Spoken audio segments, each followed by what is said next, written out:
Well, it's been a banner week for the White House again, and not in a good way. Who would have thought? Multiple courts have struck down multiple jab mandates put in place by the the Biden administration, exposing the extremely shaky legal ground with which they were enacted. Previously, the OSHA mandate, the most public of our fearless leader or our fearless droolers dictates, was blocked for the entire country.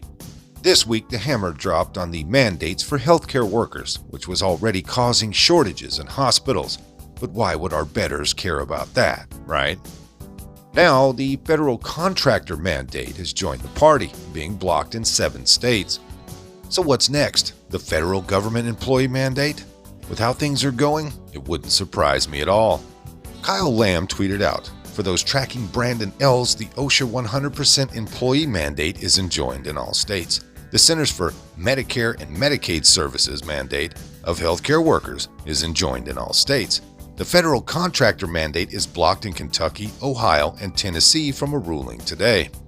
Now, before we get too far into this, let's take a quick commercial break to pay some bills. Friends, I'm going to point out the obvious. It seems like big government and big tech are trying to destroy America. Everything they touch turns into a disaster. Pretty soon the whole system will fall apart, and the first thing to fall will be the food supply chain.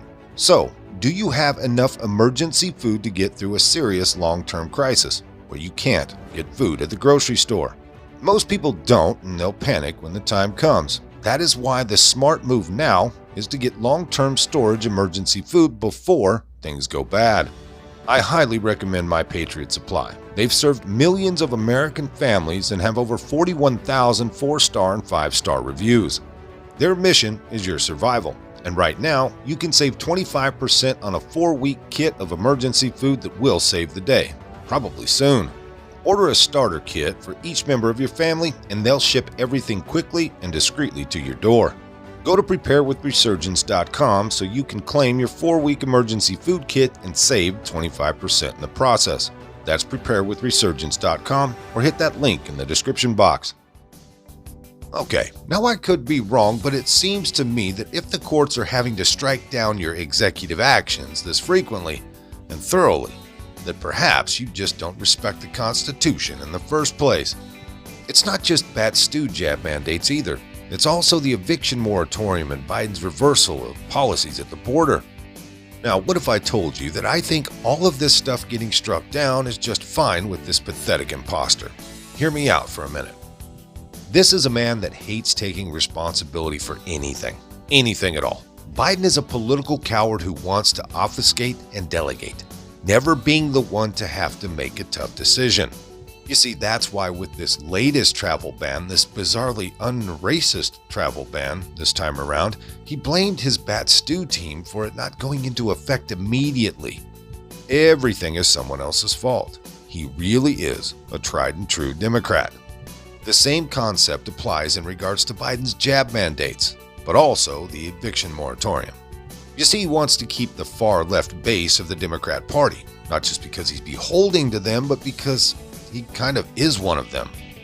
Given that reality, the imposter wants to look like he's doing something while knowing that he doesn't have the power to do what he's doing.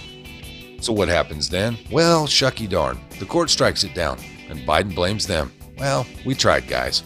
Yeah, that's basically the game here. Oh, and all the coming Batstew deaths that were going to be a mark against Biden, those will now be the fault of the courts for daring to strike down his life-saving jab mandates, or at least that's how he'll frame things. So in short, there is now an incentive for a president to do blatantly unconstitutional things using the court system as a political pawn to avoid responsibility for the predictably bad result that would follow.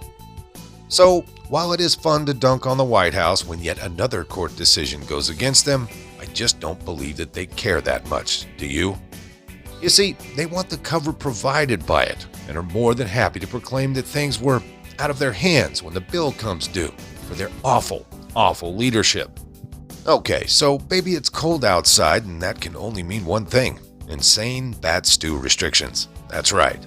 The lovely White House is expected to nail us with some new draconian rules on Thursday, dealing mostly with travelers, including Americans, entering the U.S., I'll be shocked if it actually affects illegal immigration at all.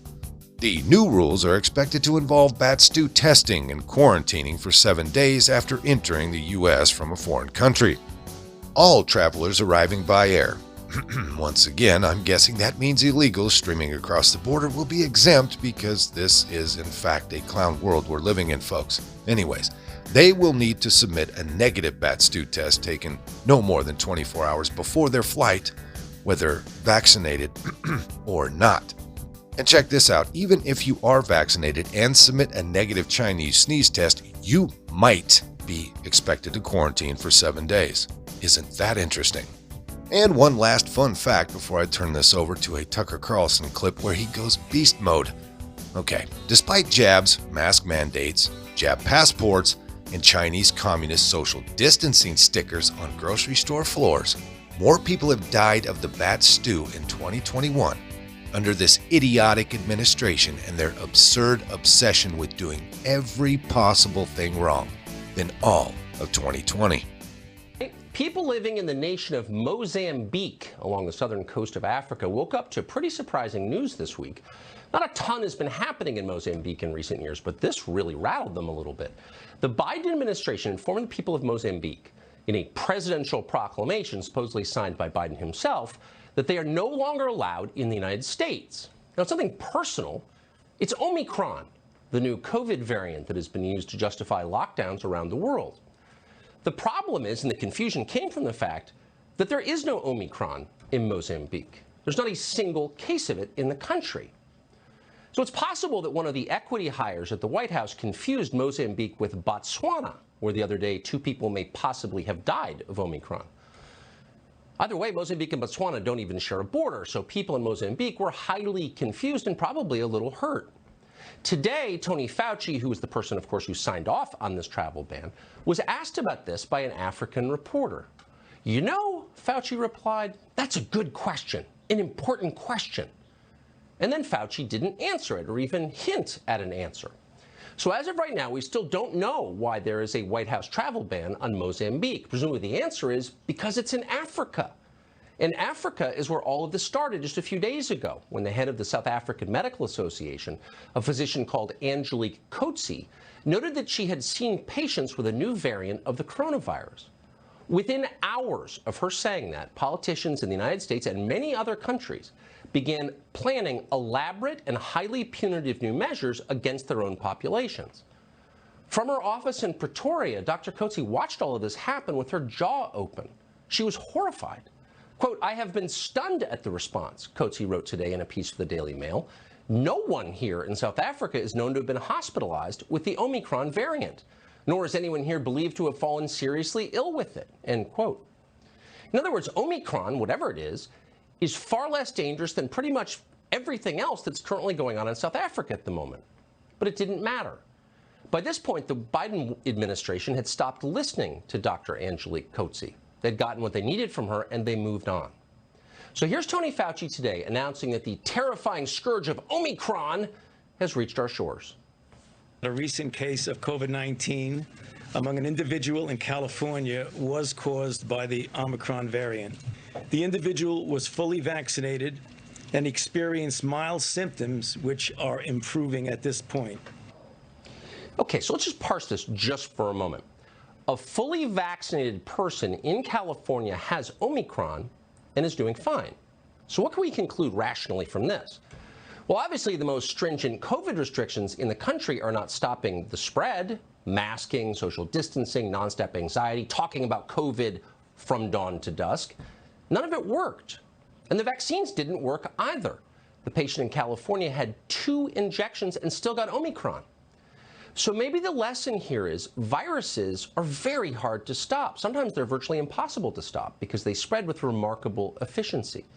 In the case of coronaviruses, they live in animals, so they're never going away, ever, no matter what. They don't tell you that, but it's true. So given all of those facts, it's possible we would be better off working on medicines to keep those viruses from killing vulnerable people. That seems like a rational approach to the problem. And yet is the one thing the Biden administration is completely uninterested in doing. No interest whatsoever in doing that. Instead, Biden announced today that the lesson he is drawing from the harmless infection of a fully vaccinated person in the state of California is that this is a pandemic of the unvaccinated. They're the ones to blame for it, not the Chinese government, which likely created this virus and has definitely profited from it immensely. No. Omicron and COVID more broadly, said the president, are the direct responsibility of the 20% of the adult American population, many of whom have natural immunity, who have resisted submitting to his injections. And they must be crushed for that. Now, at this point, it's hardly worth explaining how far from legitimate science this is. It's nonsense. It's actually demented. But more than that, it is dangerous. On the basis of no demonstrated threat to public health whatsoever, the Biden administration is once again locking down the country and persecuting its perceived political opponents, otherwise known as the unvaccinated. So you have to ask yourself, when will this end? Viruses mutate constantly. That's their nature. Will every new Omicron variant mean massive new and unconstitutional powers for our political class? That's what it's meant so far. This is a cycle, and it's not a cycle that any democracy can survive. You'd think some of the media might point this out. What are the limits here? No. Instead, they're making certain you're as terrified as Joe Biden wants you to be.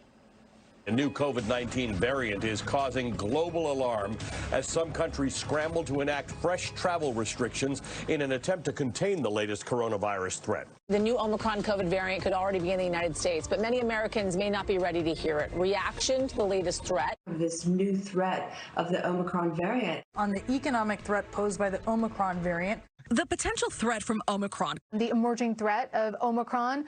The Omicron variant poses a new threat, the potential threat posed by this new Omicron variant. And what Americans need to know about the evolving threat. It's a threat, they repeat over and over. It's almost like it's a script they're reading. Meanwhile, the Biden administration says it may force everyone entering the country, even American citizens, even people who are vaccinated, to enter some kind of mandatory quarantine when they get here. In their own country, quarantine. Now, that's, of course, assuming they arrive legally. Biden voters who sneak through over the Mexican border, as always, are exempt from all rules. No vaccination, no quarantine, just endless benefits and broad smiles. Some of this came by way of redstate.com and PJ Media. If you liked it, hit that like button. Subscribe if you haven't. Leave a comment down below.